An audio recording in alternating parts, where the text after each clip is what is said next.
recebido alguns questionamentos no Instagram, alguns questionamentos em comentários de não médicos, micropigmentadores e tatuadores, me perguntando por que é que o meu curso é exclusivo para médico, ou então que eu só libero fazer esse treinamento quem tiver o respaldo, né, de algum cirurgião plástico, né?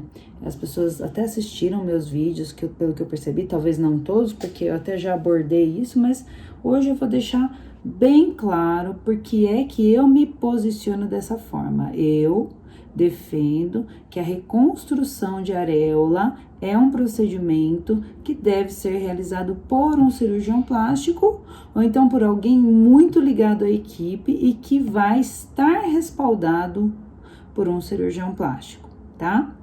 Não é um motivo só, são vários motivos, tudo bem? O principal deles, o primeiro e principal deles é que a consequência de uma complicação, em um caso de você, assim, acidentalmente ter uma infecção pós-procedimento, que pode acontecer por um não conhecimento da técnica de antisepsia, que é a mesma que se realiza quando se realiza um procedimento cirúrgico. Por mais que, por exemplo, eu tenha pessoas na minha equipe há 5 anos, por exemplo, quando eu peço para colocar uma luva estéril, por mais que se esforce, não é tão fácil assim colocar uma luva estéril sem contaminar a ponta dessa luva estéril. Isso a gente aprende lá nas bases de técnica operatória e desenvolve quando faz residência de cirurgia geral, residência de cirurgia plástica ou quando faz o curso de instrumentação, tá? Enfermeiras também aprendem a colocar uma luva estéril, mas de uma maneira geral, profissionais como tatuadores ou então como micropigmentadoras não são treinados exaustivamente na técnica de colocar uma luva estéril. Então, desde a luva, muitas vezes você já não consegue manter aquele ambiente estéril como se fosse um procedimento cirúrgico, que é o recomendado, tudo bem?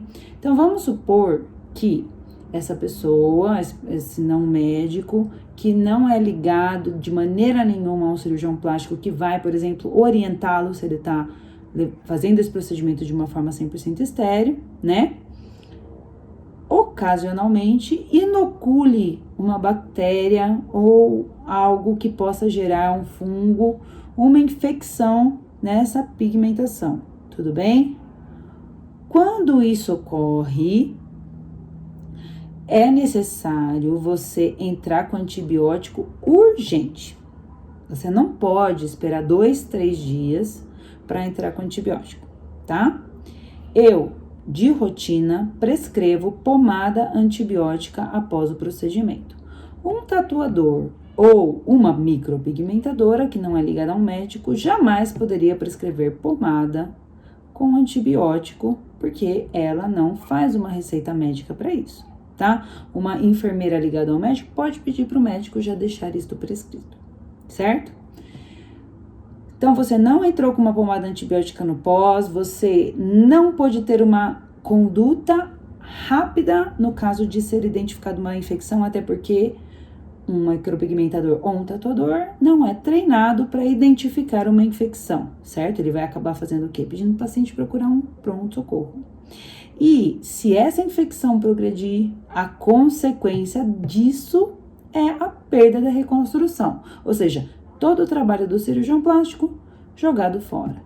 Então, se você não é conectado, não está na equipe de um cirurgião plástico, você não tem o telefone pessoal dele, eu não aconselho você se aventurar na pigmentação de areola, porque você pode gerar uma consequência grave para uma paciente que estava realizando o sonho dela de finalizar a reconstrução de mama, de areola, reconstrução de mama dela com areola, agora vai começar tudo de novo a reconstrução de mama. E essa consequência é muito grave. Então, dentro do meu da minha postura como médica, eu só faço um procedimento que eu sei e sou capaz e habilitada a tratar a complicação. Uma paciente que tem uma reconstrução de mama e que tem radioterapia nessa pele, tem uma pele imunocomprometida e que qualquer infecção pode sim gerar a perda do implante. Essas pacientes não podem tirar cutícula na manicure.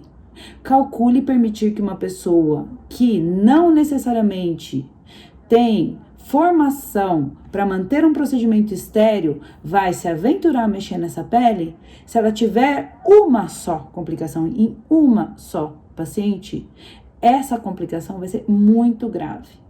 Eu só faço um procedimento que eu sei tratar a complicação. Essa é a minha postura pessoal. Então, se eu aplico o preenchedor aqui, é porque se numa situação hipotética eu tiver uma complicação grave, eu vou saber tratar.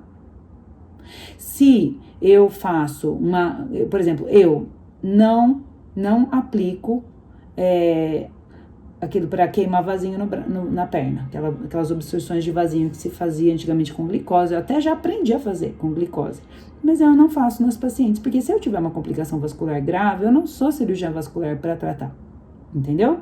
Então a gente só faz um tratamento que a gente é habilitado a lidar com complicações. Então assim, de alguma maneira, esse procedimento, pigmentação de areola, passou a se popularizar e passou a ser realizado por pessoas que não podem tratar a complicação dele. A paciente com reconstrução de mama é uma paciente que tem um imunocomprometimento local.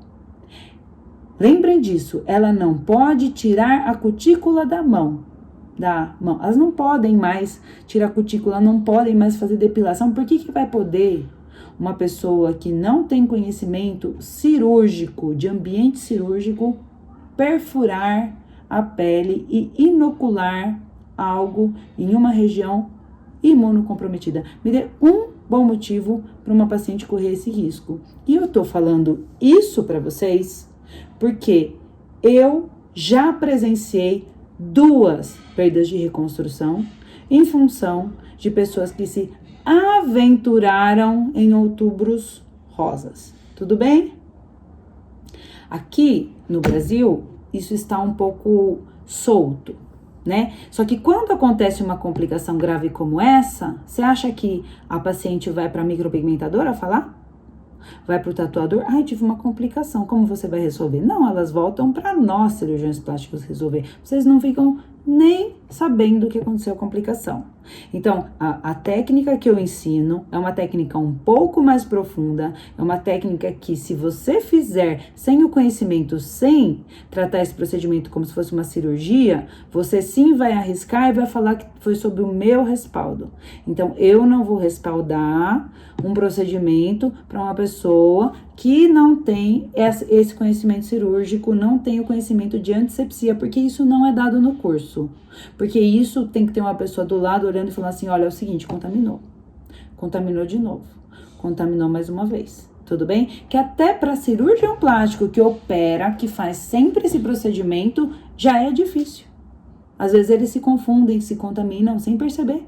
Só que para eles a curva de aprendizado é muito mais rápida, muito mais acelerada, tá? Então o meu treinamento é para cirurgião plástico, ou então para alguém que o cirurgião plástico compra o treinamento para alguém que ele vai dar assistência e vai assinar embaixo, né? Uma instrumentadora ou um assistente dele que ele quer que aprenda e que vai trabalhar com ele, que na minha opinião seria o ideal. Esse é o motivo, primeiro motivo que a pessoa pode ter uma consequência grave para a paciente. O segundo motivo é que eu, cirurgiã plástica, já recebi areolas mais mal posicionadas. Quando eu ensino a minha técnica, a paciente não precisa ter reconstrução de papila, tá? Se um cirurgião faz 100% das reconstruções de papila e encaminha essa paciente com a papila reconstruída para uma micropigmentadora ou então para um tatuador, tudo bem, porque ele não precisa pensar da cabeça dele onde nós vamos colocar aquela areola, tá? Já tem a papila de referência. faz ali e fim, e vai dar certo e pronto. E quem decidiu o posicionamento dessa areola foi o cirurgião que fez toda a reconstrução da paciente. Só que a técnica que eu ensino e que as pessoas passaram a confiar, fazer, é a técnica que tem a papila 3D. Não é só aprender a fazer uma papila 3D, é que quando você faz a técnica que tem a areola e a papila 3D, quem decide o posicionamento dessa areola é quem vai micropigmentar, né? E aí, essa decisão, quando você tem uma reconstrução linda de livro, que não é tão comum, é fácil. Agora, quero ver posicionar a areola em uma paciente mais desafiadora, que as mamas não estão simétricas, que ela não tem um ponto assimétrico, que quem é micropigmentadora nem sabe do que eu tô falando, que não pensa no sulco, não pensa, né, na distância ali da coluna, que quem é micropigmentadora não sabe nem do que eu tô falando. Eu uso esses termos durante o meu treino, entendeu? A coluna, o sulco, o ponto A, vamos pensar no ponto A, certo? Vamos pensar na distância até a linha média. Será que uma pessoa que não é da área, que não tem a formação em reconstrução de mama, vai entender esse tipo de explicação, entendeu? Eu já tive aluno no primeiro ano de residência de cirurgia plástica que se perdeu durante o treinamento. Então, assim, parece que colocar fazer uma areola na paciente é a mesma coisa que colar um adesivo nela. Mas não é. É um procedimento que precisa de rigor, tanto na hora de decidir o posicionamento, quanto rigor na hora de decidir a coloração, né? Porque às vezes vocês não pensam como eu penso na influência hormonal a longo prazo para aquela paciente. Em como aquela pele vai reagir em relação a cada pigmento, na interferência da pigmentação da pele, dependendo do fototipo, se ela pode fazer uma hipercromia pós, se ela pode a longo prazo ir perdendo a parte vermelha. Então, assim, eu faço uma mistura da fisiologia e da anatomia do meu conhecimento em dermato para trazer o procedimento mais adequado para cada paciente. E eu sempre recebo procedimentos realizados às vezes por micropigmentadora e que precisam ser reparados, porque a cor não ficou adequada, porque o posicionamento não ficou adequado, porque o tamanho não ficou adequado. E às vezes essa micropigmentação prévia de alguém que não tem conhecimento em reconstrução de mama me atrapalha. Me atrapalha tanto clinicamente para refazer esse procedimento com a minha técnica, como também quando eu preciso reoperar algumas pacientes, até para remover essa pigmentação que foi feita de uma forma inadvertida no posicionamento errado. Então, essa é uma consequência menos drástica. Então, a primeira consequência de um procedimento que não foi realizado como se fosse um procedimento cirúrgico, porque a pessoa não tem formação cirúrgica, é a perda do implante. E a segunda consequência é você atrapalhar futuras reconstruções e você não prejudicar a simetria da paciente, que foi obtida às vezes com muito custo. Só quem é cirurgião plástico sabe que às vezes você precisa de 8, 9 cirurgias para deixar uma reconstrução de mama muito boa. Tem paciente que tem uma anatomia, que tem uma saúde, que tem tudo mais, que você consegue em uma vez só. Mas tem paciente que você precisa de muitas cirurgias para obter um bom resultado, tá? Então, eu peço que vocês agora prestem bastante atenção nesse vídeo. Eu não falei nenhuma novidade que eu não tenha falado em vídeos anteriores, mas agora eu quis resumir para vocês.